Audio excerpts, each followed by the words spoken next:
깜짝 놀랄만한 일이 벌어졌습니다. 어느 한 남자의 행동이 중국 방송을 들썩이게 했는데요. 중국 뉴스 CCTV 실시간 시청률이 90%에 달하며 중국 대륙이 들썩였다고 합니다. 심지어 14억 명의 중국인들이 SNS에 한국을 본받자며 중국인은 반성해야 한다라는 빗발치는 댓글 때문에 중국 당국은 SNS 한시적 폐쇄라는 극단적인 시행을 했다고 하는데요. 도대체 무슨 일이 벌어진 걸까요? 이야기 시작 전 구독과 좋아요 꼭 눌러주세요. 저는 이정훈입니다. 아버지가 뇌졸중으로 쓰러지신 지 벌써 3년이 지났습니다. 병원에서는 회복이 어렵다고 했지만 아버지는 놀라운 의지로 재활을 이어가고 계십니다. 다만 아직 오래 걷는 건 무리죠. 그런 아버지께 어느 날 물었습니다. 아버지, 가장 가보고 싶은 곳이 어디세요? 잠시 생각하시던 아버지가 조용히 대답하셨습니다. 금강산. 젊었을 때 한 번 가봤는데 죽기 전에 한 번만 더 보고 싶구나. 그 순간 가슴이 먹먹해졌어요. 아버지의 소원이 그저 산을 한 번 더 보는 것이라니. 너무 소박한 꿈 앞에서 제 마음이 무너졌습니다. 하지만 걷지 못하는 아버지를 어떻게 산에 모시지? 며칠을 고민하다 문득 생각이 떠올랐습니다. 지게다. 어릴 적 시골에서 본 지게. 할아버지가 짐을 지고 산길을 오르내리던 모습이 떠올랐어요. 하지만 일반 지게로는 아버지를 안전하게 업을 수 없습니다. 특별한 지게가 필요했죠. 목공소를 찾아가 제 생각을 설명했습니다. 사장님은 처음엔 고개를 갸웃거리셨지만 아버지를 위한 이야기를 듣고는 흔쾌히 도움을 주셨어요. 한 달간 밤낮으로 연구하고 설계하며 만든 지게는 생각보다 훌륭했습니다. 등받이는 쿠션으로 푹신하게, 발판은 미끄럼, 방지 처리를, 손잡이는 아버지가 안전하게 잡을 수 있게 만들었어요. 무엇보다 아버지의 체중을 분산시켜 제 허리에 무리가 덜 가도록 특별 설계했습니다. 아버지께 지게를 보여드렸을 때 그분의 눈에 맺힌 눈물을 잊을 수 없어요. 말없이 손으로 지게를 쓰다듬으시더니 작은 목소리로 말씀하셨습니다. 이런 걸 다 만들고 내가 나를 업고 산에 간다고. 네, 아버지. 함께 금강산 갈 거예요. 아버지 소원이잖아요. 아버지는 고개를 돌리셨지만 눈가를 훔치시는 모습이 보였습니다. 그날 저녁 아버지는 평소보다 더 열심히 재활 운동을 하셨어요. 여행을 위해 몸을 더 단련하시려는 모습에 가슴이 뭉클했습니다. 출발 전날 지게를 마당에 내놓고 아버지를 태워보는 연습을 했어요. 처음에는 균형을 잡기 어려웠지만 아버지와 호흡을 맞추며 점점 안정감이 생겼습니다. 이웃들이 하나둘 모여 응원해 주셨죠. 이정훈이 참 효자네. 요즘 세상에 저런 아들이 어디 있어. 그런 말들이 들렸지만 저는 단지 아버지의 소원을 이루어드리고 싶었을 뿐입니다. 다음 날 아침 우리는 금강산으로 출발했습니다. 아버지는 여행 가방을 손에 꼭 쥐고 설레는 표정이셨어요. 그 얼굴을 보니 모든 준비가 보람차게 느껴졌습니다. 금강산에 도착하자 아버지의 표정이 환해졌어요. 젊은 시절의 기억이 되살아나신 듯 했습니다. 지게에 아버지를 조심스럽게 태우고 산길을 오르기 시작했습니다. 처음에는 무게 때문에 숨이 가빴지만 아버지와 함께하는 이 순간이 얼마나 소중한지 생각하니 힘이 났어요. 아버지, 괜찮으세요? 응, 너무 좋다. 이렇게 산을 다시 볼 수 있을 줄이야. 아버지의 떨리는 목소리를 들으며 저도 눈시울이 붉어졌습니다. 우리는 천천히 하지만 확실하게 산길을 올랐습니다. 때로는 제 등에서 아버지의 따뜻한 온기를 느끼며 때로는 아버지의 감탄하는 목소리를 들으며 걸었죠. 금강산의 아름다운 풍경 속에서 지게 위에 아버지와 함께한 그날은 제 인생에서 가장 뜻깊은 순간이 되었습니다. 저녁 노을이 산을 붉게 물들일 때 아버지는 제 어깨를 두드리며 말씀하셨어요. 고맙다. 아들아, 정말 고맙다. 그 말 한마디가 모든 수고를 보상받기에 충분했습니다.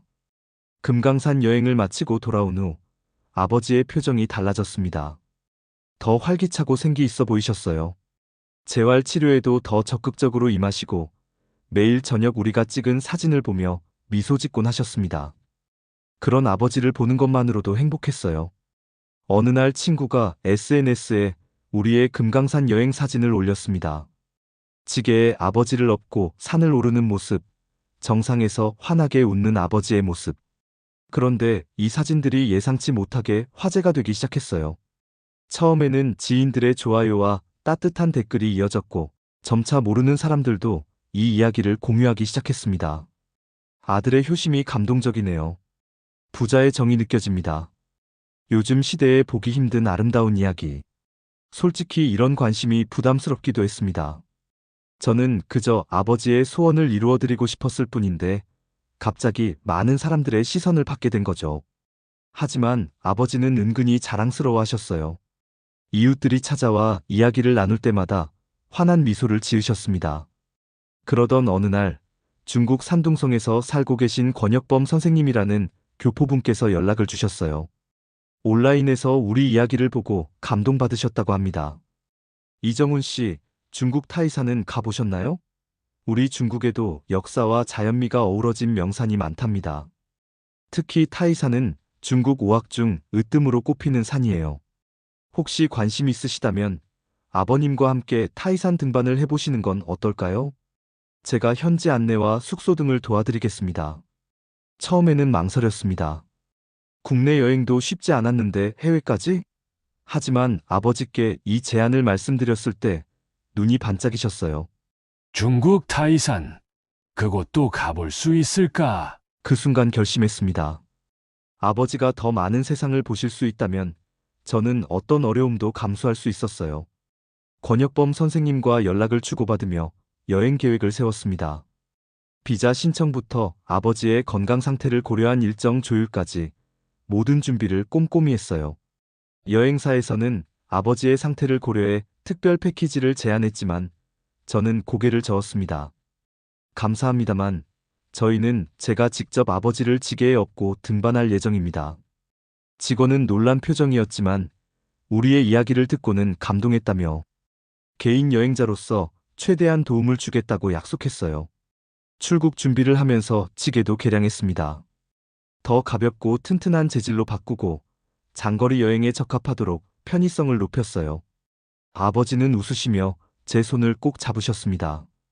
그 손길에서 전해지는 믿음과 사랑이 제게는 가장 큰 힘이었어요. 마침내 출국 당일 인천공항에 도착했습니다. 지게를 특수 수화물로 붙이는 과정에서 공항 직원들도 우리 이야기에 감동했는지 특별히 신경 써주셨어요. 비행기에 오르기 전 아버지는 창밖을 바라보시며 조용히 말씀하셨습니다. 인생에서 이렇게 설레는 건 오랜만이구나. 중국 칭다오에 도착했을 때 권혁범 선생님이 직접 마중 나오셨습니다. 따뜻한 미소로 우리를 반겨주시는 모습에 이국 땅에서의 불안함이 사라졌어요. 선생님은 차에 짐을 싣고 우리를 숙소로 안내하시면서 타이산에 대한 이야기를 들려주셨습니다. 타이산은 중국인들에게 신성한 산입니다. 옛날부터 황제들이 봉정대제를 지내던 곳이죠. 정상에 오르면 운해가 발 아래 펼쳐지는 장관을 볼 수 있어요. 아버지의 눈이 기대감으로 빛났습니다. 저도 설렘과 함께 약간의 부담감이 밀려왔어요. 이번에는 더 높고 험한 산길을 오를 테니까요. 하지만 아버지와 함께라면 무엇이든 해낼 수 있을 것 같았습니다. 그날 밤 숙소 창문으로 보이는 낯선 도시의 불빛을 바라보며 생각했습니다. 금강산에서 시작된 우리의 여정이 이제는 국경을 넘어 중국까지 이어졌다는 사실이 믿기지 않았어요. 아버지의 작은 소원이 이렇게 큰 이야기로 펼쳐질 줄 누가 알았을까요? 내일은 타이산 등반이 시작됩니다. 어떤 도전과 감동이 기다리고 있을지 생각만 해도 가슴이 뛰었습니다. 타이산 등반 당일, 저는 새벽부터 일어나 준비를 시작했습니다. 창밖을 보니 하늘이 잔뜩 흐려 있었어요. 날씨 어플을 확인해 보니 오후부터 비 소식이 있었습니다. 걱정되는 마음에 권혁범 선생님께 연락드렸죠. 날씨가 좋지 않은데 오늘 등반해도 될까요? 타이산은 안개와 비가 많은 산입니다. 맑은 날보다 안개 낀 타이산이 더 신비롭다고 하죠. 걱정 마세요.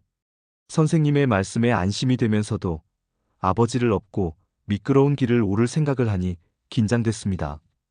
하지만 아버지의 기대에 찬 눈빛을 보며 용기를 냈어요. 타이산 입구에 도착하자 많은 중국인 관광객들이 우리를 신기한 듯 바라봤습니다. 지게를 메고 아버지를 조심스럽게 태우자 사람들이 모여들기 시작했어요. 저 사람들은 누구죠? 아버지가 물으셨습니다. 권 선생님이 웃으며 대답하셨어요. 어제 현지 SNS에 한국에서 아버지를 업고 타이산을 오를 아들이 온다는 소식이 퍼졌어요.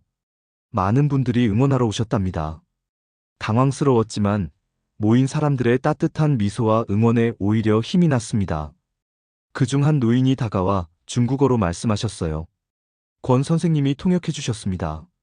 자신의 아들도 이렇게 효심이 깊었으면 좋겠다고 하시네요. 등산 지팡이를 선물로 주고 싶다고 합니다. 감사히 지팡이를 받고 우리의 등반이 시작됐습니다. 처음에는 경사가 완만해 걷기 수월했어요. 아버지는 지게 위에서 주변 경치를 감상하시며 감탄사를 연발하셨습니다. 와, 정말 다른 세계 같구나. 중국 산은 우리나라와 또 다르네. 그런 아버지의 모습을 보니 제 마음도 뿌듯했습니다. 하지만 1시간쯤 지나자 경사가 가팔라지기 시작했고 예상했던 대로 비가 내리기 시작했어요. 처음에는 보슬비였지만 점점 굵어졌습니다. 아버지, 괜찮으세요? 비가 많이 오네요. 잠시 쉴까요? 아니, 괜찮다. 이 정도 비는 문제 없어. 계속 가자. 아버지의 의지에 저도 힘을 냈지만 비로 인해 길이 미끄러워지고 안개까지 끼기 시작했습니다. 시야가 흐려져 앞을 보기 어려웠고 발밑도 위험해졌어요. 그때 뒤에서 누군가 우산을 씌워주는 느낌이 들었습니다. 돌아보니 중국인 젊은이 둘이 커다란 우산을 들고 우리를 따라오고 있었어요. 웃으며 중국어로 뭐라고 했는데 권 선생님이 통역해 주셨습니다. 타이산 현지 가이드라고 해요. 여러분의 이야기를 듣고 자원에서 도우러 왔답니다. 그들 덕분에 우리는 비를 피하며 계속 올라갈 수 있었습니다. 길이 점점 험해지면서 제 다리는 떨리기 시작했고 숨은 더욱 가빠졌어요. 그런데 놀랍게도 점점 더 많은 중국인들이 우리 주변에 모여들었습니다. 어떤 이는 음료수를, 또 어떤 이는 간식을 건네며 응원해 주었죠. 한 중년 여성은 손수건으로 제 땀을 닦아주며 중국어로 뭐라고 말했습니다. 권 선생님이 미소 지으며 통역해 주셨어요. 자기 아들도 이렇게 자랐으면 좋겠다고 하시네요. 당신은 정말 훌륭한 아들이라고요. 그 말에 가슴이 뭉클했습니다. 저는 특별한 일을 한 게 아닌데 이렇게 많은 사람들이 감동받고 응원해 주다니 감사함과 부끄러움이 동시에 밀려왔어요. 등반 중간 지점에서 잠시 쉬는 동안 현지 뉴스 기자가 다가와 인터뷰를 요청했습니다. 권 선생님이 통역을 해주셨고 저는 간단히 우리의 이야기를 들려주었어요. 제가 한 일은 특별한 게 아닙니다. 단지 아버지의 소원을 이루어드리고 싶었을 뿐이에요. 아버지는 제게 인생의 모든 것을 주신 분입니다. 이 정도는 당연한 일이죠. 아버지는 그런 제 말을 들으시고 눈시울을 붉히셨습니다. 등반을 재개했을 때 비는 그쳤지만 안개는 더욱 짙어졌어요. 마치 구름 속을 걷는 듯한 신비로운 느낌이었습니다. 제 다리는 이제 납처럼 무거웠지만 정상이 가까워진다는 생각에 힘을 냈어요. 마침내 정상에 도착했을 때 마치 기적처럼 안개가 잠시 걷히면서 아름다운 풍경이 드러났습니다. 발 아래로 구름이 펼쳐지고 멀리 산맥이 이어지는 모습이 장관이었어요. 아버지, 보세요. 우리가 해냈어요. 아버지는 말없이 그 광경을 바라보시다가 천천히 눈물을 흘리셨습니다. 저도 감정이 북받쳐 목이 메었어요. 우리는 말없이 서로의 손을 꼭 잡은 채 그 순간을 만끽했습니다. 그때 주변에서 박수 소리가 들렸어요. 돌아보니 우리를 따라 올라온 중국인들과 관광객들이 모여 우리에게 축하와 응원을 보내고 있었습니다. 그들의 얼굴에서 진심 어린 감동과 존경을 볼 수 있었어요. 한 중국인 노인이 다가와 아버지의 손을 잡고 뭐라고 말씀하셨습니다. 권 선생님의 통역을 들으니 더욱 감동적이었어요. 아들을 잘 키웠다고 하십니다. 당신이 복이 많은 아버지라고요. 아버지는 고개를 숙이며 감사의 마음을 전하셨습니다. 그날 타이산 정상에서 우리는 국적을 초월한 인간적인 교감을 나눴습니다. 단순한 등산이 아닌 마음과 마음이 이어지는 특별한 경험이었어요. 하산길에는 더 많은 사람들이 우리를 기다리고 있었습니다. 누군가는 차를 타고 가자고 제안했지만 저는 끝까지 아버지를 업고 내려가기로 했어요. 그것이 우리 여정의 진정한 의미였으니까요. 타이산에서의 그날은 제 인생에서 가장 힘들면서도 가장 보람찬 날이었습니다. 육체적으로는 지쳤지만 마음은 그 어느 때보다 충만했어요.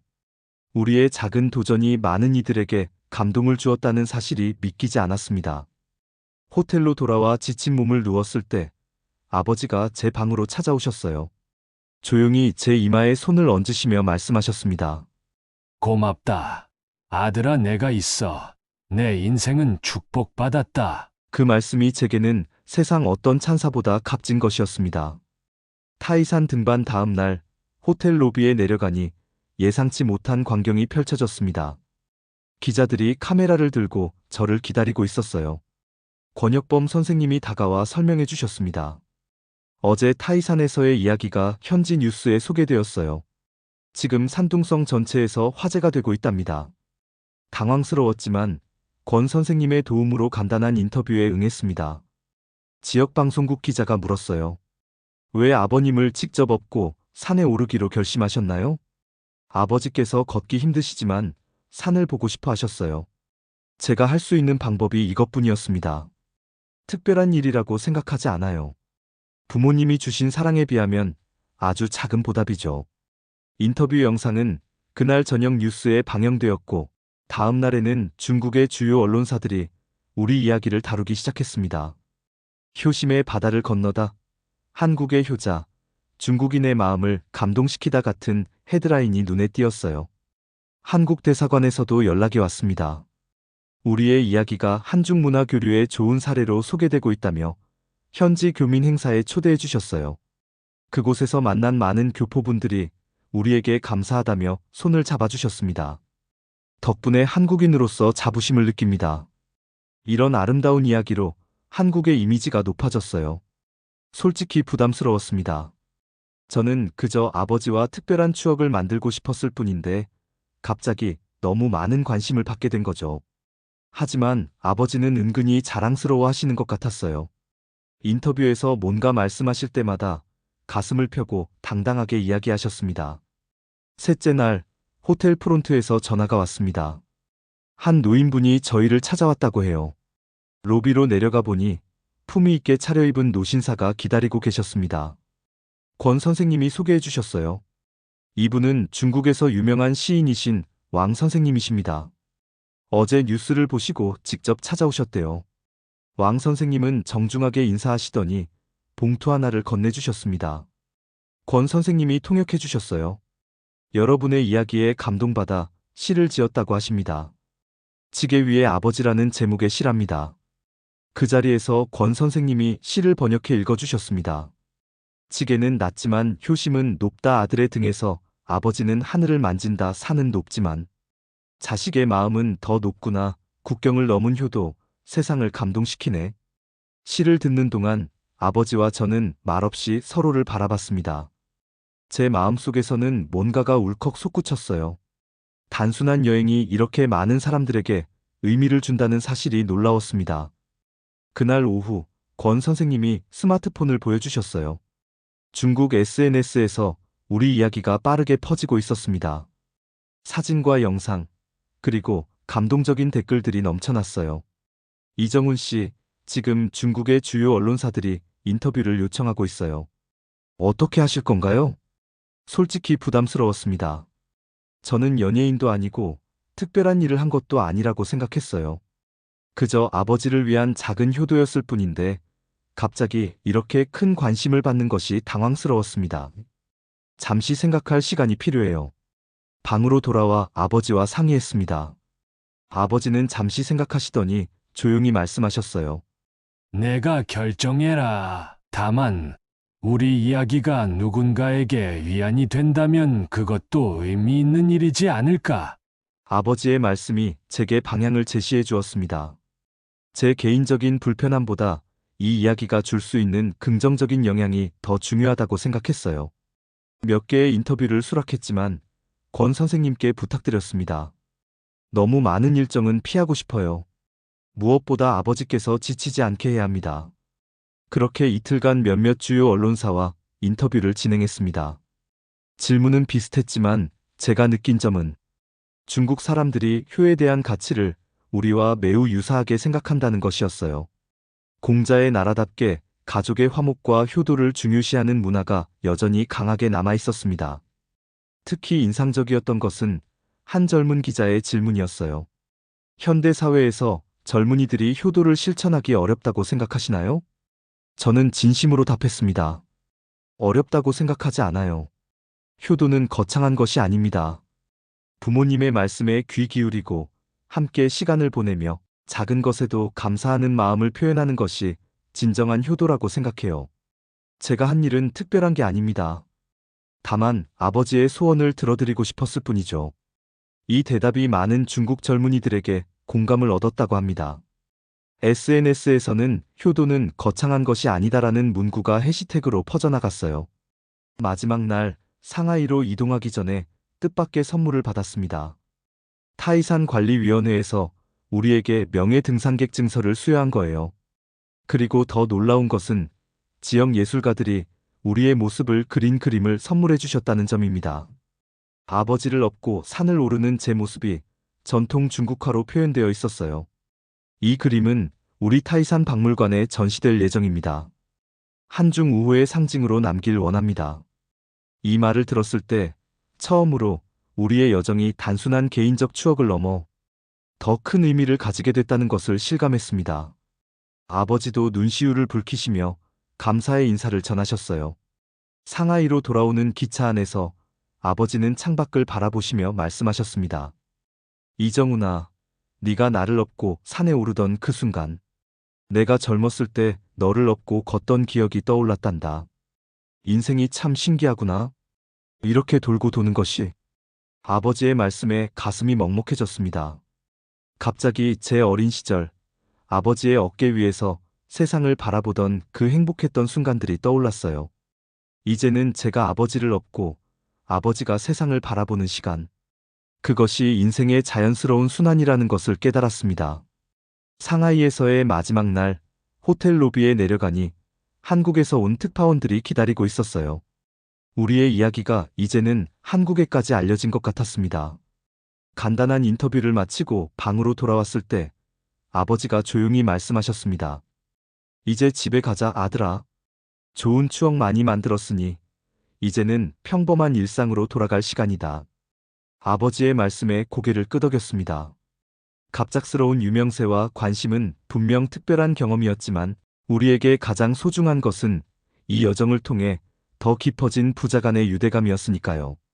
한국으로 돌아온 후 예상치 못한 상황이 펼쳐졌습니다. 공항에 내리자마자 기자들이 우리를 기다리고 있었어요. 찌개 아버지라는 별명까지 생겼더군요. 집에 도착했을 때도 이웃들이 모여들어 축하해 주셨고 심지어 구청장님까지 방문하셔서 칭찬을 아끼지 않으셨습니다. 처음에는 기분이 좋았습니다. 아버지가 환하게 웃으시며 주변 분들과 이야기를 나누는 모습을 보니 뿌듯했어요. 하지만 시간이 지날수록 불편함이 커져갔습니다. 길을 걷다가 저 사람이 찌개 아들이래 하는 소리를 들을 때마다 마음이 복잡해졌어요. 어느 날 저녁 또 다른 방송 인터뷰 요청을 받고 난 후 갑자기 짜증이 밀려왔습니다. 저는 책상을 치며 휴대폰을 던져버렸어요. 그 소리를 듣고 아버지가 제 방으로 들어오셨습니다. 무슨 일이니? 아버지, 지쳤어요. 이런 관심이 부담스러워요. 저는 그저 아버지와 좋은 시간을 보내고 싶었을 뿐인데 아버지는 잠시 말없이 저를 바라보시다가 제 침대 옆에 앉으셨습니다. 그래, 이해한다. 네가 이런 관심을 원한 것이 아니었지. 아버지, 사람들이 저를 뭔가 대단한 사람처럼 보는 것 같아요. 하지만 저는 그냥 평범한 아들일 뿐인데. 게다가 이제는 제 진심을 의심하게 돼요. 정말 아버지를 위한 마음이었는지 아니면 인정받고 싶은 마음이 있었는지. 목이 메어 더 이상 말을 잇지 못했습니다. 아버지는 조용히 제 어깨를 두드리셨어요. 이정훈아, 내 마음을 의심하지 마라. 사람의 마음은 복잡한 것이야. 순수한 마음과 인정받고 싶은 마음이 함께 있을 수도 있지. 그게 나쁜 게 아니야. 아버지의 말씀이 제 마음에 조금씩 와닿기 시작했습니다. 하지만 사람들이 저를 뭔가 특별한 사람으로 보는 것 같아요. 전 그렇지 않은데. 아버지는 깊은 한숨을 내쉬셨습니다. 세상에는 특별한 사람이 따로 없단다. 모두가 각자의 방식으로 특별하지.